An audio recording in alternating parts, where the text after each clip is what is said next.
Hello, everyone. I hope you can hear me. Welcome to our Cyberwatch series for August. We will start in 3 minutes.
Hello, everyone. Welcome to our Cyberwatch series for August. It's a monthly webinar series, as you know, where we explore the latest developments in the world of cybersecurity. In today's session, again, we will delve into the top 10 cyber incidents that occurred in the past month and discuss their impact on organizations and individuals alike.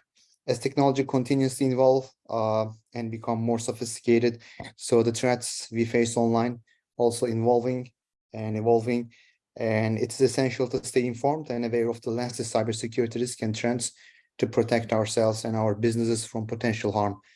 We will analyze each incident, discuss its implications, and provide practical advice on how to safeguard against similar threats.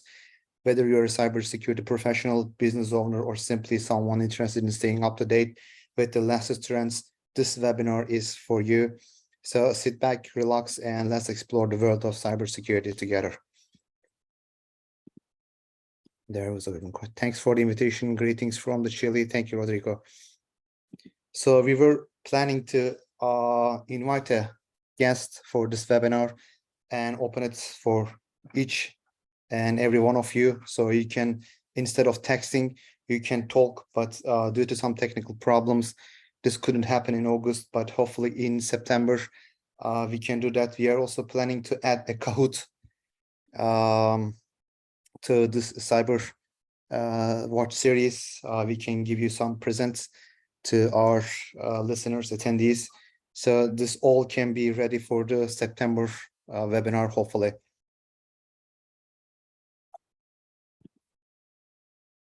So let's get started. I want to start with the new Yaşama ransomware variant. Yaşama first described by the BlackBerry Research and Intelligence team in May 2022. It is a rebranded version of another ransomware strain called Chaos. Maybe you heard of the Chaos before.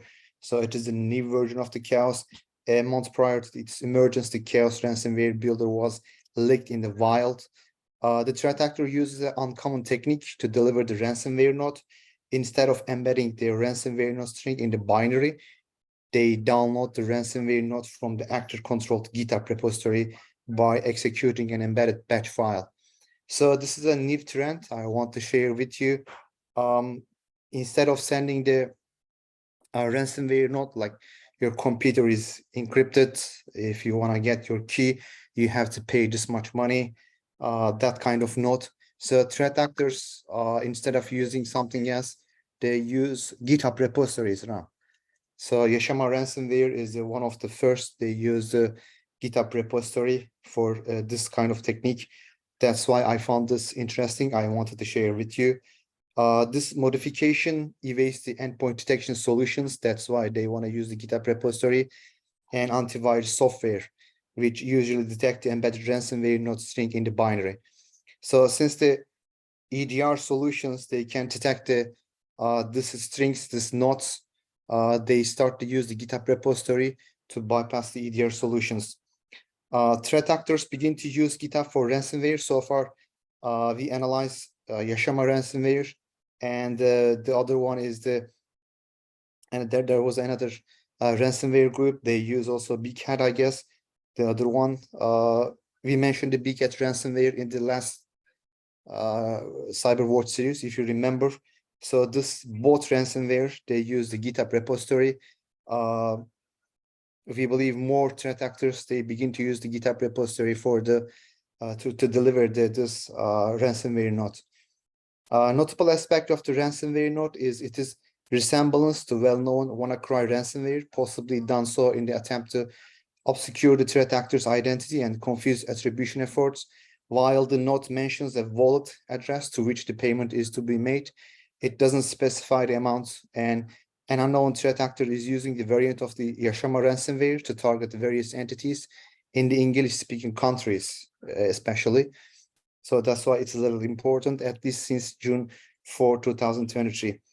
Ransomware builders usually have a user interface that allows user to choose the underlying features and customize the configuration to build a new ransomware binary executable without exposing the source code or need a compiler installed. The availability of such builders allows the novice actors to generate their own customized ransomware variants. So again, this is a new technique used by the threat actors using the GitHub to deliver the ransomware note. I want to mention Evil Proxy Phishing Kit.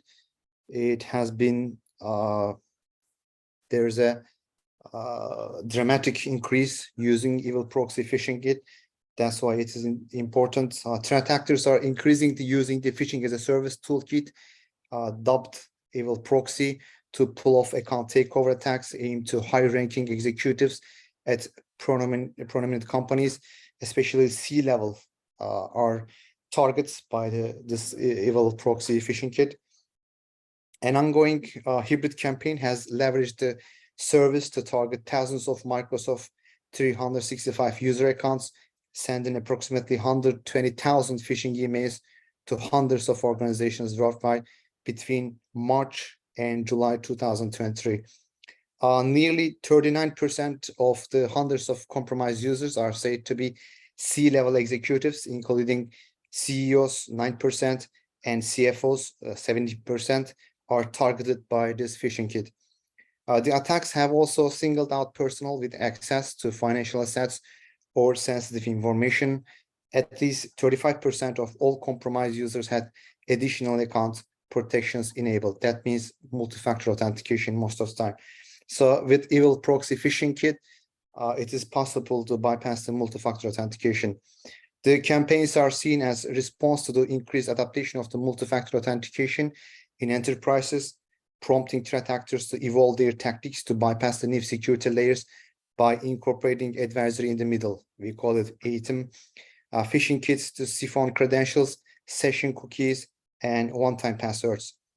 Attackers use new advanced automation to accurately determine in real time whether a phished user is a high-level profile and immediately obtain access to the account while ignoring less lucrative phishing profiles. So their main target is C-level and up, not other positions much. Evil Proxy has the ability to compromise user accounts associated with the Apple iCloud, Facebook, GoDaddy, GitHub, Google, Dropbox, Instagram, Microsoft, MPA, PIP, RobbieGems, Twitter, Yahoo, and Yandex, and among others. This phishing kit is sold on the dark web for the subscription for $400 monthly, and it can climb up to the $600 monthly for Google accounts. Phishing as a service toolkits are as an evolution of the cybercrime economy. As you know, we mentioned many other phishing kits before in our previous webinars, lowering the barrier for cyber criminals with the lower technical skills to carry out sophisticated phishing attacks at the scale in seamless and cost-effective manner. When we say cost-effective, as you can see, it is just $400 per month for the accounts which involve almost everything: Apple, iCloud, Facebook, GoDaddy, GitHub, all.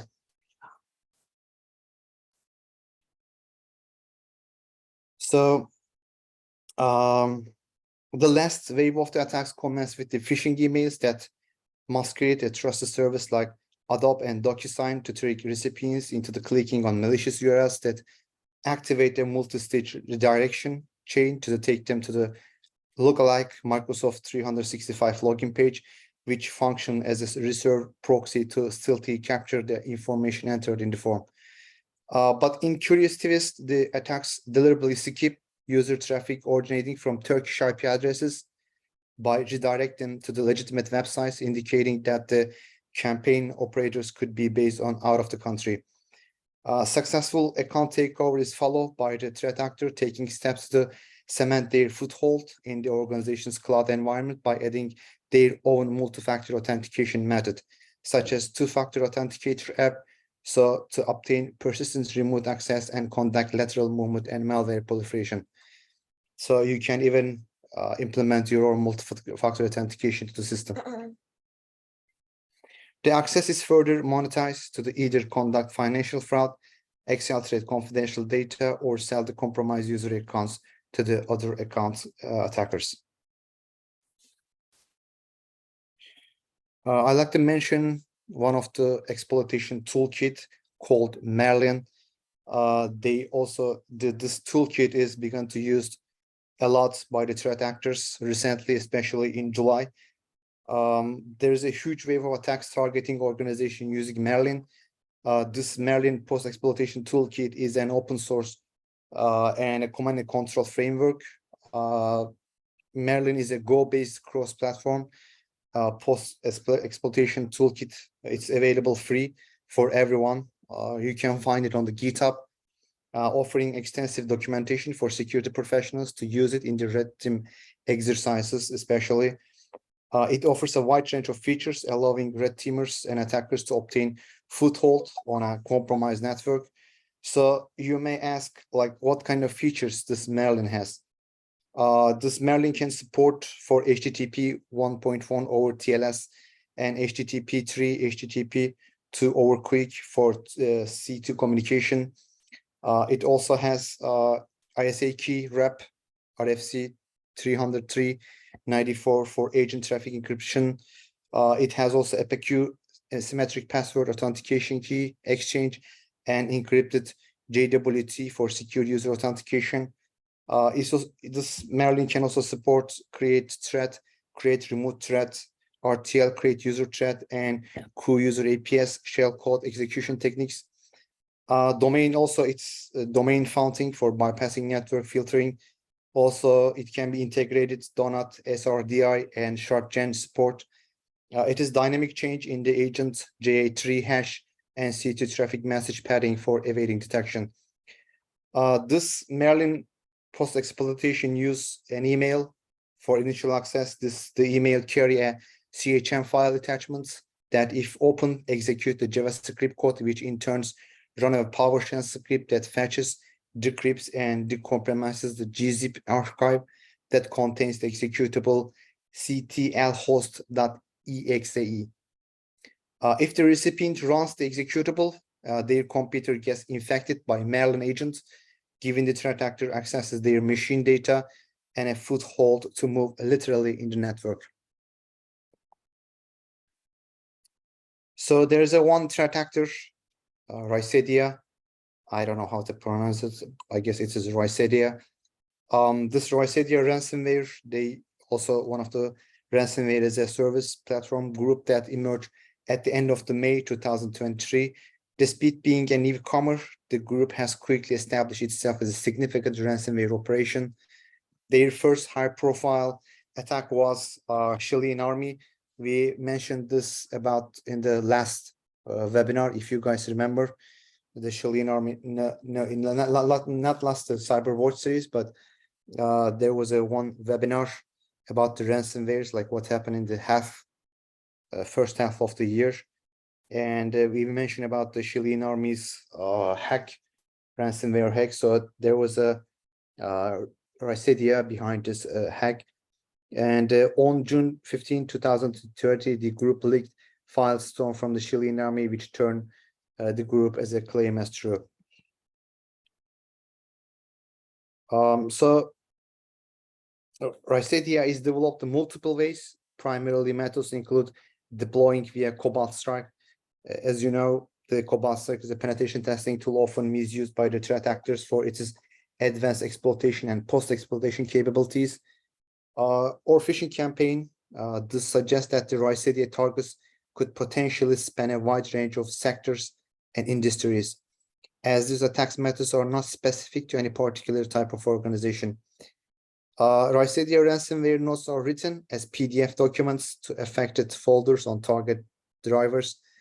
This could potentially provide some insight into the types of system or networks that Rhyssedia targets, as the presence of this ransomware notes could indicate that the targeted systems have the capability to handle PDF documents.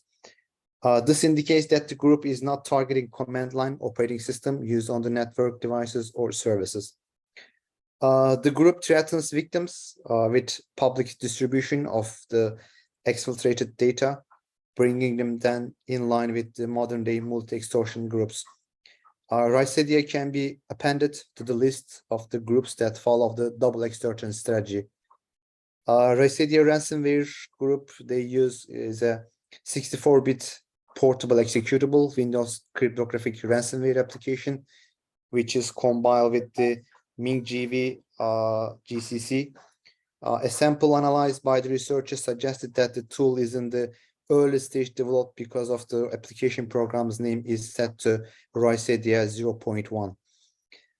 When Rhyssedia runs, we observe a process of getting output from the command line, which apparently scans the files, runs the file to encrypt function, and if it is successful, changes the file extension to Rhyssedia. For the encryption phase, Rhyssedia uses 40,096-bit RSA key with the Cha-Cha-20 algorithm. And there's also one connection, Rhyssedia ransomware and the Vice Society. I want to mention that too as well. Throughout our analysis, the Rhyssedia ransomware TTPs and infrastructure, we found several similarities to another infamous ransom group, Vice Society. Maybe you guys already heard about the Vice Society, I'm sorry. So, which was observed changing ransomware payloads over time. There is a possible link between Vice Society and Rhyssedia has been recently suggested. And that's what we think as well, because when we take a look, their techniques, tool, and infrastructure, we can say that there's a connection between Rhizobia and the wise society. Many of the techniques described above are highly correlated. The techniques we talked before, previously wise society introduced as described by the Microsoft and the Intersect. Some of them might appear quite generic for the ransomware operators, but were utilized in very specific ways, including specific paths, which are not common by ransomware operators, but specifically used for Rhizobia. That's why we can understand like there's a connection between Rhizobia and wise society. One other thing I like to mention, there was one group, Red Hotel. It is a Chinese sponsored, state-sponsored threat activity group that stands out due to its persistent operational intensity and global reach. Recently, their activities are dramatically increased. That's the other reason I wanted to bring this group to your attention. Red Hotel's operations span 17 countries so far in Asia, Europe, and North America. It targets encompass academia, Eurospace, governments, media, telecommunication, and research sectors. They particularly focus on the South Asia right now. Their government and private companies in some specific sectors, as you mentioned the sectors just a minute ago. Red Hotel's infrastructure for malware command and control, reconnaissance and exploitation points to administration. We believe it's in Chengdu in China. Its methods align with the other contractors group like Chinese Ministry of State Security, MSSS, indicate a nexus of cyber talent and operations in Chengdu. Chengdu is a city in China. Red Hotel is a dual mission of intelligence gathering and economic espionage. It targets both government entities and private sector for traditional intelligence and organizations involved, especially in COVID-19 research. They attacked a lot of organizations who are doing on the research on the COVID-19 when the COVID-19 was an issue in all over the world. Notably, it compromised a U.S. state legislator in 2023, highlighting its expands the reach. Red Hotel employs a multi-tiered infrastructure with a distinct focus on the reconnaissance and long-term network access via command and control service. Since at least 2019, Red Hotel has exemplified the relentless scope and scale of the wider PRC state-sponsored cyber espionage activity by maintaining a high operational tempo and targeting public and private sector organizations globally. They used to focus on the US, but right now they are attacking different countries right now. The group often utilize a mixed offensive security tools, sharp capabilities, and bespoke toolings. This research has done, there's one research done by the Recorded Future in 6 groups. By the way, for each event, you cannot see the details. I can only share as you can see, screenshots from the different sources. As you all know, after just webinar, in a couple of days, I prepared a blog post. I put all my resources and all the details, reports, links to my blog and share it in our Discord channel. So you can find all the details in that blog post. So if you're missing anything, if you want to see the details about this incident, don't worry about it. When the blog is ready, I'll put all my resources in there and you can do your own research and see the details.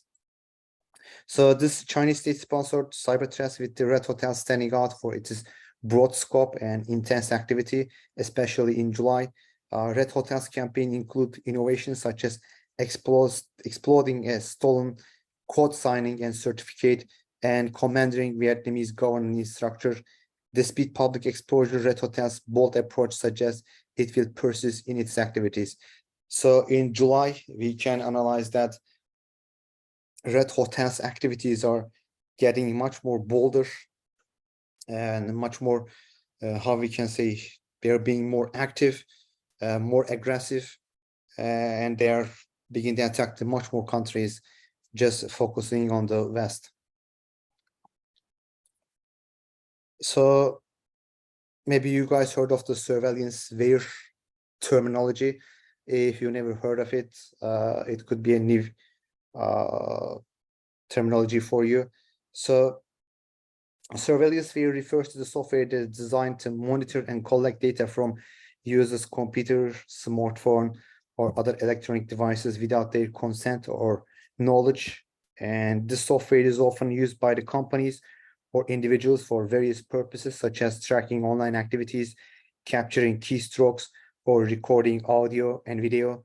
Surveillanceware can pose risks and privacy and security, of course, as you can understand, and it enables unauthorized access and potentially allows for misuse or personal information. It is important for individuals to be aware of the presence of such software and take steps to protect their devices and data from potential surveillance threat. I want to talk about the two surveillanceware this month. One of them is Rump SMS Rump Spy and Dragonegg. So those are the two surveillanceware that was highly targets the users in July, especially. Those are developed by the most likely they developed by the Chinese threat actors. What are the notable capabilities of RimSpy and the Dragonegg? The two malware request extensive device permissions while relying on the modules that are downloaded after the apps are installed to enable data exploitation capabilities. So let's take a look at RimSpy capabilities. After it is installed and launched, RimSpy uses known routing tool to gain escalated privileges to device and perform surveillance activities specified by the commands received from the command and control server. These commands include instructing the malware to upload log files, photos stored on the device, and accurate device's location using the biodilocation library. Although we were not able to accurate additional modules from the command and control central instructor at the time of the discovery, we assess with the high confidence that a secondary payload is used by the malware to perform additional surveillance functionality. This is based on the permission that RimSpy obtains but does not use in the code containing in the app, which indicates abilities to exfiltrate additional data such as SMS and audio recordings. The configuration file used by the malware to execute instruction received by the command and control center further support this hypothesis with references to audio recording and the file set to true or false based on the received command. Potential data RimSpy collects is log files, photos, device location, SMS messages, read and write both, audio recording. This is what they collect with the RimSpy. When we take a look at the Dragonegg capabilities, it's just very similar to RimSpy. Dragonegg appears to rely on additional payload to implement the full scale of its surveillance functionality. At the launch, the malware accurates either from C2 infrastructure or bundled with APK, a payload often named small mload.jar, which attempts to accurate and launch additional functionality. Like RimSpy, the Dragonegg samples request extensive permission for services that are not directly exploited in the core app. We suspect that by tronizing this legitimate chat apps like Telegram, APT41 is trying to remain unsuspicious while requesting access extensive device data. Messaging apps typically request access to sensitive device data, and by hiding its surveillance functionality within a large, fully functional app, the threat actor is better able to remain unsuspicious while the app is running on the device or statistically analyzed by researcher. What are the potential data that Dragonegg collects? Device contacts, SMS messages, external device storage files, device location, audio recording, and camera photos.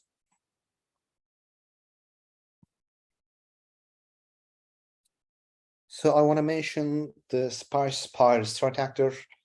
They're also not new. Most of the threat actors, as you know, we are talking as Cyberwatch series, are not new. They have old operations in previous years, but sometimes they do not operate, they do nothing for some period of time, but in some time they been like activated again. They're start their operation, they do a lot of things. So at that time we bring your attention, this threat actor is again activated. It is kind of new to this cyberspace because for a long time they didn't operate. Space Pirates is also another new threat actor. It had been active since 2017. The first ever comprehensive research paper describing the group saw light in the 2022.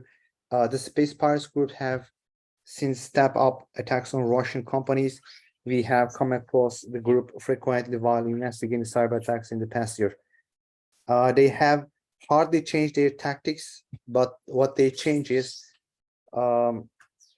they develop new tools and improve their old ones. So they getting attention recently because of these changes. That's the reason I want to bring to your attention. And the cyber criminals' main goals are still espionage and theft of the confidential information, but the group has expanded its interest and the geographically of its attacks. So over the year, at least 16 organizations have been attacked in Russia and one in Serbia. So they mostly attacked the Russia.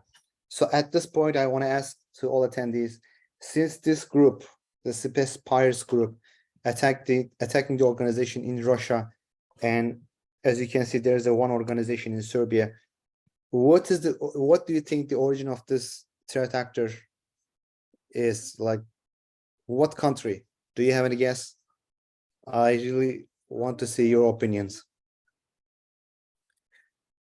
Does anybody have any guess?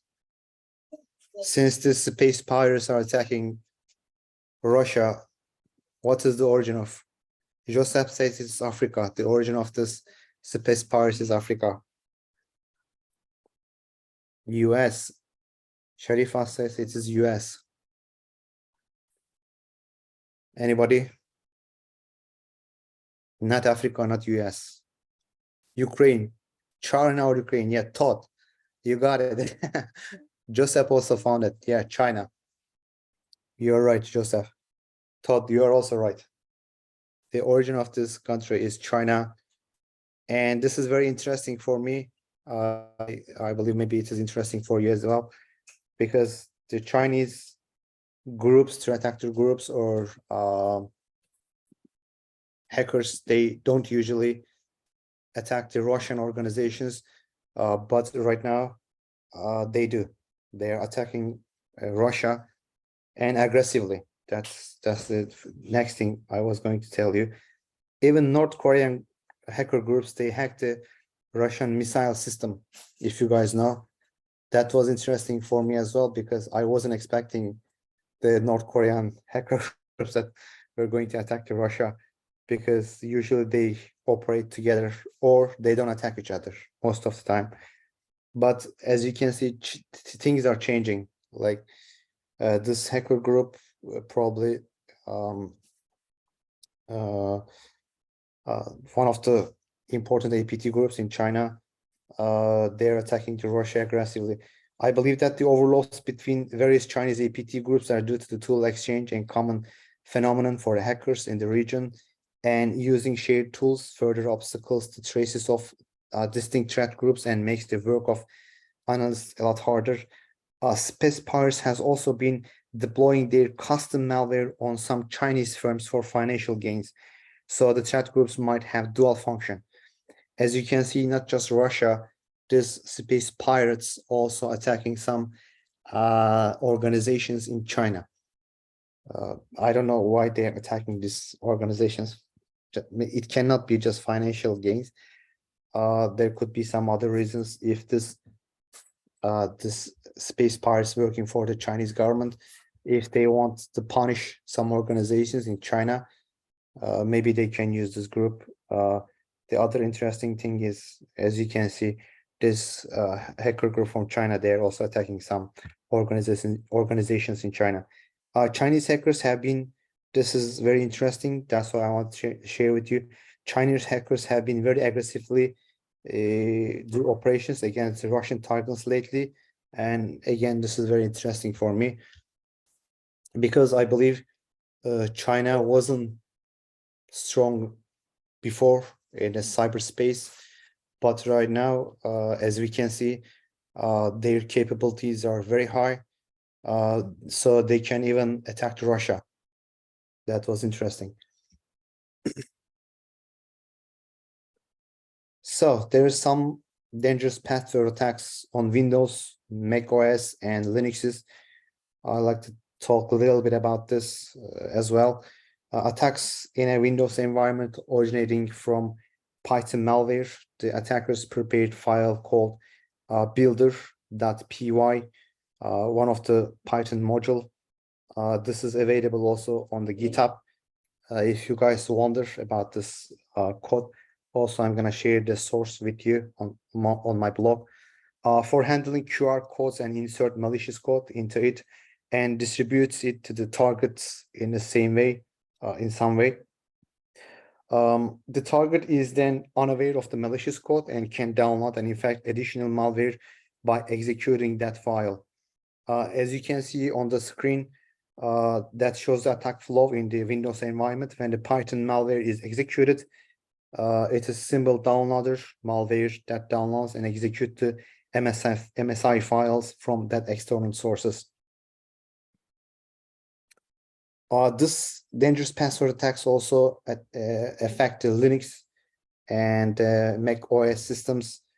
In Mac OS and Linux environment, this string is decoded, saved as a file called log.tmp, and then executed as a Python file. The user ID and OS environment information generated based on the random values are sent to the command and control server every minute. After that, it decodes to the data received from the C2 server with base 64 and save it as a file named tmp.py and execute it as a Python file. It is characterized by the fact that there are Git-related things in a request and response string. There is one new campaign, call it SMUX. The campaign uses the new delivery methods to deploy the most notably HTML smuggling. You guys already know the HTML smuggling. What is HTML smuggling is, I guess. It's a new variant of the plugx and implements commonly associated with the wide variety of Chinese threat actors. Again, there's a Chinese threat actors behind this campaign. Although the payload itself remains similar to the one found in the older plugx variant, it delivers methods results in the low detection rates, which until recently helped the campaign fly under the radar. This research, by the way, done by the Checkpoint. I'll share the link in my blog again. You can find all the IOCs and the hashes in my reference. So what is this HTML smuggling? We can do short overview for HTML smuggling just to understand. It is a malicious files are embedded within the HTML documents, enabling them to evade network-based detection measures. The way HTML smuggling is utilized in the SmugX campaign that results in the download and either JavaScript or a zip file. Opening those malicious HTML documents results in the following chain of events. First, the embedded payload with the code is decoded and saved to the JavaScript blob, specifying the appropriate file such as application/zip. Instead of utilizing the HTML element, the JavaScript code dynamically creates it, and a URL object is created from the blob using the create object URL function, and the download attribute is a set with the desired file name. Finally, the code evokes the click action, which simulates the user clicking on the link and initiates the file download. For older browser version, the code employs MS save or open blob to save the blob with the desired file name. You can see on the screen the sophisticated HTML smuggling implementation. Also, I'm going to share the details for this campaign on my blog post. As you can see, we cannot go the details much in here in 1 hour. I think this is the last one for this. Yes, using the malvertising as an entry point. This is also one of the new technique I want to share with you, because most of the time we think malvertising is not dangerous like other malwares, because we think malvertising is just collecting information or how we spend our money, and so the advertisements from the big companies like Google can send us the right advertisement to us. But right now, hackers and the black hat hackers, especially not hackers, not all hackers are bad. Thanks God there is a good hackers as well with the white hat. But black hat hackers, they're begin to use malvertising as entry point. So that's why it is important. We found that the malicious actors use malvertising to distribute malware via cloned web pages of legitimate organizations. The distribution involved a web page of the well-known application WinSCP, an open source Windows application for the file transfer. We were able to identify that this activity led to a black cat, also known as ALP-HV infection, and actors also use Spyboy, a terminator that tampers with protection provided by agents. Advertising platforms like Google Ads enable businesses to display advertisements to target audience to boost the traffic and increase sales. Malware distribution abuse the same functionality in a technique known as a malvertising, where choosing keywords are hijacked to display malicious ads that lure unsuspected search engine users into downloading certain types of malware. On the chart on the screen, you can see represents how infection starts. Again, of course, just from this chart, you cannot maybe understand how it starts, how it goes, but you can find the details on the blog. The infection starts once the user searches for the WinSCP download on the Bing search engine. A malicious ad for the WinSCP application is displayed above the organic search results.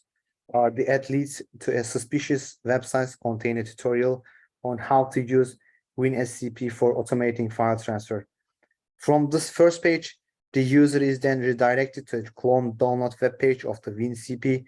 It is winsccp.com. So as you know, it's a squad typing. They just put extra letter to the domain and make it look like legitimate.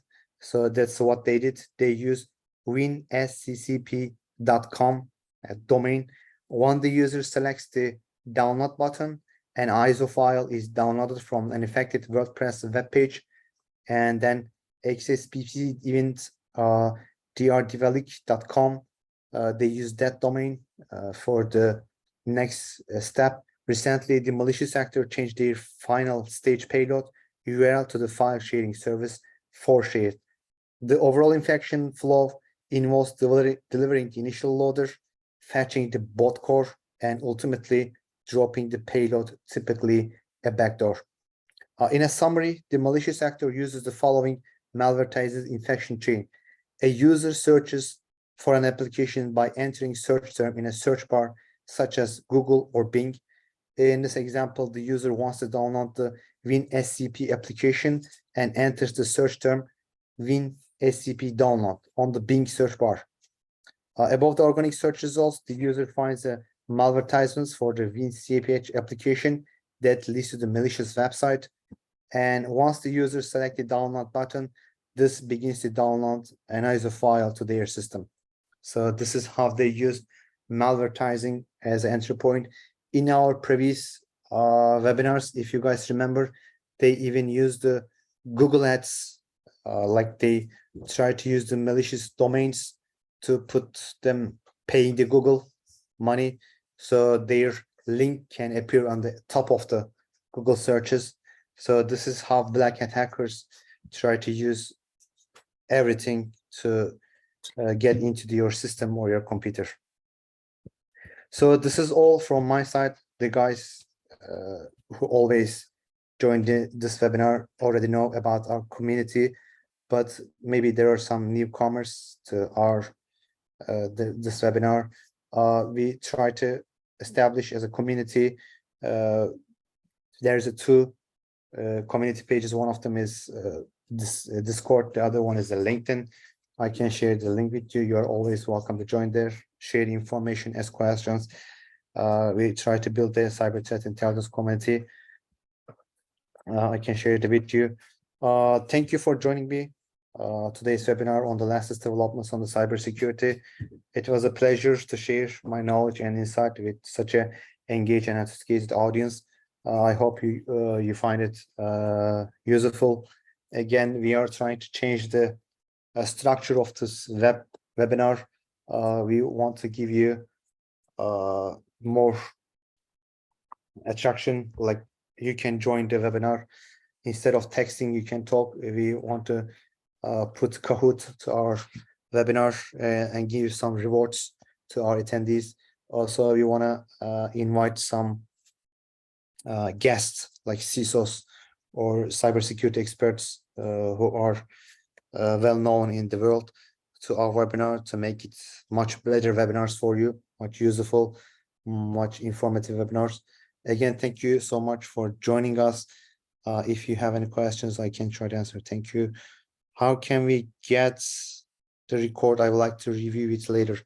Salih, we have Discord channel for that. I'll share the link with you. Let me stop the share.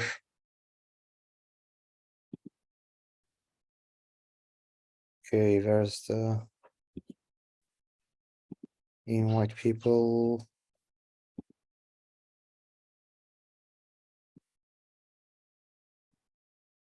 This is the link for our Discord channel. If you can join us in there, I'm going to share my blog.